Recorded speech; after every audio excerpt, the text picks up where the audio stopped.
Hello प्यारे बच्चों, नमस्कार। आज मैं कक्षा 12 के अध्याय 1 भौतिक विज्ञान भाग 1 से कूलाम का नियम आपके सामने लेके आया हूँ। जैसे कि मेरे सामने कूलाम का नियम की मैंने डेफिनेशन परिभाषा लिखी है कि इस नियम के अनुसार दो स्थिर बिंदु आवेशों के मध्य लगने वाला आकर्षण अथवा प्रतिकर्षण बल दोनों आवेशों की मात्राओं के Q1 व Q2 के गुणनफल के अनुक्रमानुपाती तथा दोनों आवेशों के बीच की दूरी के वर्ग के व्युत्क्रमानुपाती होता है। तो जैसे कि यहाँ पे दिया गया है कि हमारे पास दो स्थिर बिंदु आवेश हैं और दोनों आवेशों पे हमारा एक बल लग रहा है। तो उस वो जो आपका बल है, तो बल आपका दो प्रकार से बल कार्य करता है। एक आपका आकर्षण बल हो सकता है, आपका प्रतिकर्षण बल हो सकता है। लेकिन वहां पे कंडीशन ये रखती है कि आवेश आपके किस प्रकार के हैं। अगर हमारे दोनों आवेश समान प्रकार के हैं तो उस कंडीशन में हमारा प्रतिकर्षण बल लगेगा।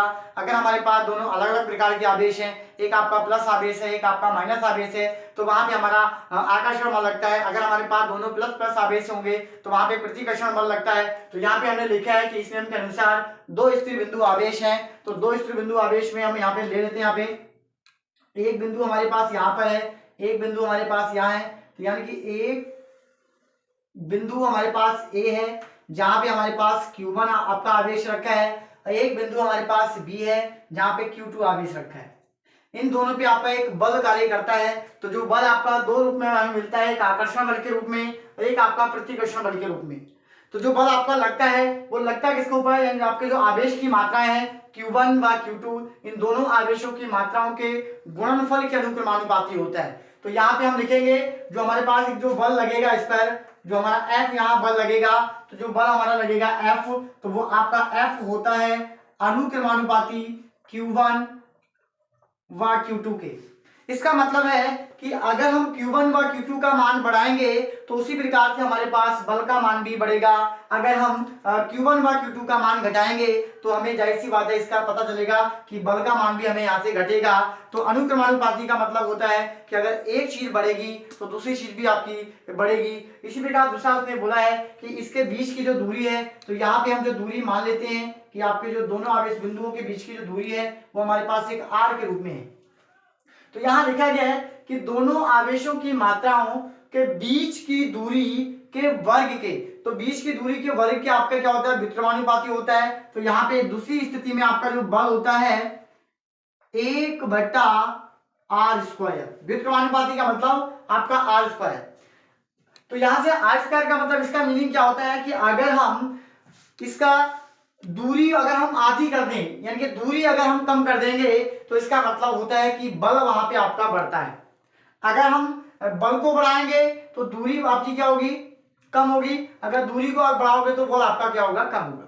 तो यहां से हमें पता चलता है अगर हम दूरी को इस कंडीशन में अगर आधा भी कर दें तो बल हमारा 4 गुना हो जाता है। अगर हम इसको दूरी का r का मान अगर हम आधा कर देते हैं तो जो हमें बल का मान प्राप्त होता है वो आपका एक 4 भाग के रूप में हमें प्राप्त होता है। तो यहां से अगर हम दोनों समीकरण को मिला देते हैं, दोनों अगर बलों को हम मिला देते हैं तो एक फॉर्मूला हमारे पास तैयार होता है, यानी कि F प्रोपोर्शन आपका हो जाएगा Q1 Q2 गुणा 1/r²। अगर हम इसको मिला देंगे तो आपका ये मिलेगा F प्रोपोर्शनल Q1 Q2 बटे r²। इसी प्रकार अगर हम किसी भी नियतांक के चिन्ह हटाते हैं तो वहां पे हमें एक यहाँ पे अगर किसी भी व्युत्क्रमानुपाती अनुक्रमानुपाती का अगर हम चिन्ह हटाते हैं तो उसके स्थान पे एक नियतांक हमें लेना पड़ता है। तो यहाँ पे जब हम इसका नियतांक चिन्ह हटाएंगे तो यहाँ से हमें मिलेगा बराबर का निशान लगा के, यानी कि यहाँ पे नियतांक के रूप में हमें एक k का मान हमें प्राप्त होता है k। तो यहाँ से हमें मिल जाता है k Q1 Q2 बटे r²। तो यहां से हमें जो F का मान यानी कि बल का सूत्र हमें प्राप्त होता है कूलाम के नियम से, तो F बराबर Q1 Q2 बटे r²। और हमारे निर्वात में अगर हम k की बात करें तो k का मान एक हमारे पास होता है 1/4 पाई एप्सिलॉन नॉट। अगर हम इसकी सारा कुछ सॉल्व करके हम इसको लिखें तो k का हम एक मान लिखते हैं जो कैलकुलेशन यानी कि न्यूमेरिकल फॉर्म में हम इसको यूज भी करते हैं, प्रयोग में लेके आते हैं। जैसे हमारा होता है 9 गुणा 10⁻⁹। हमने कूलाम के नियम की परिभाषा और कूलाम का नियम किस प्रकार से कैसे बल काम करता है का आपका अनुक्रमानुपाती होता है, किसके अनुक्रमानुपाती होता है और किसके आपका व्युत्क्रमानुपाती होता है। तो जैसे हमने देखा भी है, यहाँ पे मैंने फॉर्मूला आपको बना के दिखा रखा है कि आपका एक बार जो आपका बल होता है आवेशों की मात्राओं के गुणनफल के अनुक्रमानुपाती होता है और उनके बीच की दूरी के आपका व्युत्क्रमानुपाती होता है। अगर हम इसका फॉर्मूला बनाते हैं तो F का मान हमें K Q1 Q2 बटे R² के रूप में प्राप्त होता है और K का मान हमें जो निर्वात में हमें मिलता है 1/4 पाई एप्सिलॉन। और अगर हम न्यूमेरिकल फॉर्म में इसको कैलकुलेशन के तौर पे लिखेंगे तो K का मान हमें 9 × 10⁹ इसके रूप में प्राप्त होता है। तो जब आपको इसका स्क्रीनशॉट लेना चाहिए तो स्क्रीनशॉट ले सकते हैं। अभी हमने कूलाम का नियम अभी हमने प्रूफ किया था, उसका फॉर्मूला हमने बनाया था, तो उससे संबंधित अब हम इसका अगला प्रश्न करेंगे। जैसे कि मैंने यहाँ पे एक प्रश्न लिखा है, इसी अध्याय के अभ्यास से मैंने पहला प्रश्न ले रखा है कि प्रश्न आपका लिखा है वायु में एक दूसरे से 30 सेंटीमीटर की दूरी पर दो छोटे आवेशित गोलों पर क्रमशः 2 × 10⁻⁷ कूलाम तथा 3 × 10⁻⁷ कूलाम आवेश है, तो इन दोनों आवेशों के बीच कितना बल लगेगा। तो इस प्रकार हम इसको एक ड्रॉ के माध्यम से इसको शो करते हैं। तो यानी कि हमारे पास एक बिंदु यहाँ पर है और एक बिंदु हमारे पास यहाँ पर है। तो यहाँ पे आपका एक बिंदु ए है और एक बिंदु हमारे पास यहाँ बी है। तो बी पे जो हमारा ए पे हमारा जो आपका आवेश रखा है तो वो रखा है 2 × 10⁻⁷ कूलाम और यहाँ पे जो आवेश रखा है हमारा वो 3 × 10⁻⁷ कूलाम एक आवेश रखे हैं, दोनों आवेश आपके अलग अलग। तो यहाँ पे इन दोनों के जो बीच की दूरी हमें दे रखी है, दोनों बिंदुओं के बीच की दूरी, तो यहाँ पे हमें दे रखा है 30 सेंटीमीटर। तो हम इसको पहले लिख लेते हैं कि आपका Q1 जो आवेश है Q1 कितना है, Q1 का मतलब 2 × 10⁻⁷ कूलाम। उसके बाद Q2 का वैल्यू हमें दे रखा है 3 × 10⁻⁷ कूलाम।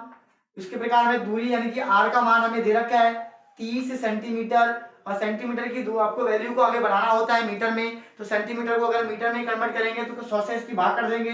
तो 100 से भाग करने का मतलब 30 बटा आपका हो जाएगा 100। अब इसको अगर हम पावर के रूप में अगर लिखेंगे वैज्ञानिक संकेतन में तो ये हो जाता है हमारे पास 30 × 10⁻⁻² मीटर। यानी कि नीचे हमारे पास 2 जीरो है तो 2 जीरो का मतलब 2 पावर और 2 पावर आपके नीचे प्लस है। अगर हम इसको ऊपर लिखेंगे तो ये हो जाती है आपकी माइनस की 2 पावर। तो यहाँ से हमारे पास इस पे निकालना है, इन पे बल कितना लगेगा, बल का मतलब हमें F की वैल्यू यहाँ से निकालनी है। और अभी हमने F के लिए एक सूत्र लिखा था कि F बराबर होता है आपका 1/4 पाई एप्सिलॉन नॉट और आपका Q1 Q2 बटे R² और 1/4 पाई एप्सिलॉन के लिए हमने अभी इसका मान लिखा था 1/4 पाई। अगर एप्सिलॉन में लिखना होता है न्यूमेरिकल फॉर्म में तो इसका मान हम लेते हैं 9 × 10⁹ यानी कि हम इस पूरे सेक्शन के पीछे इस पूरे भाग की जगह पे हम 9 × 10⁹ रख देंगे। यानी कि हमारे यहाँ से लिखेंगे 9 × 10⁹। आपका Q1 का मान दे रखा है 2 × 10⁻⁷। इसी प्रकार हमें 3 × 10⁻⁷ अपान में हमें दे रखा है R² हमें दे रखा है। तो R² का मतलब है 30 × 10⁻⁻² मल्टीप्लाई 30 × 10⁻⁻²। इसी प्रकार हम यहाँ से देखेंगे तो यहाँ पे अगर इसको और भी हम सॉल्व करना चाहें तो इसको सॉल्व करके हम लिख सकते हैं 9 मल्टीप्लाई 10⁹ 2 का अगर 3 से गुणा कर देंगे तो ये हो जाएगा हमारे पास 2 × 6 गुणा 10⁻। हमारे पास यहाँ पे दोनों में पावर हमारी हो जाएगी -14। नीचे हमारे पास हो जाएगा 3 × 9 और 9 के साथ हम लगा देंगे 0 और आपका 10⁻⁻4। इसी प्रकार इसको हम सॉल्व करेंगे तो यहां से हमारे पास आ जाएगा 9 मल्टीप्लाई 10⁻9 मल्टीप्लाई 6 मल्टीप्लाई 10⁻10 के बाद आपका हो जाएगा -14 और अपान में हमारे पास आ जाता है 9 मल्टीप्लाई 10⁻2। यानी कि जो दो पावर हमारे पास प्लस की थी यहाँ से हम इसका 0 काट देंगे, यानी कि पावर हम 2 यहाँ से कम कर देंगे। 9 से 9 हमारा यहाँ से कैंसिल हो जाएगा। उसके बाद फिर यहाँ पे आपके पावर 14 है। इसी प्रकार हमारा 9 से 9 कैंसिल हो गया, 2 पावर हमारे पास बची है नीचे। जब ये पावर ऊपर जाएगी तो प्लस की हो जाएगी। तो इसी प्रकार हमें यहाँ से मिलता है F बराबर 6 मल्टीप्लाई 10⁻⁻ का यहाँ से बचेगा आपका 14 में से अगर हम यहाँ से माइनस करेंगे तो यहाँ से हमारा बचेगा 5 माइनस का 5 और नीचे की दो पावर माइनस की, ये भी अगर इसको ऊपर लेके जाएंगे तो प्लस की पावर हो जाएगी 3। तो यहाँ पे हमें f का मान मिलेगा 6 मल्टीप्लाई 10 की पावर -2 न्यूटन, या हम इसको लिख सकते हैं f इज इक्वल टू 0.0006 आपका हो जाएगा 0.06 न्यूटन।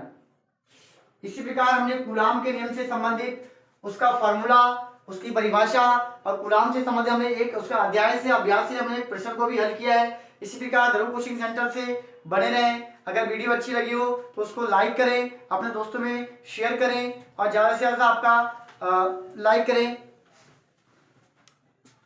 इस क्वेश्चन में थोड़ी सी मिस्टेक हो रखी है हमारी, ये है कि यहाँ पे पावर हमारे पास 2 है माइनस की, और यहाँ हमने लिखा कि माइनस की प्लस की 3, तो यहाँ पे आपका आ जाएगा यहाँ पे प्लस की 2 पावर, तो यहाँ पे आपकी जो पावर बचेगी वो बचेगी हमारे पास 3 माइनस का 3। अगर इसको और फॉर्म में लिखेंगे तो ये हमारे पास 0.0006 न्यूटन आ जाएगा।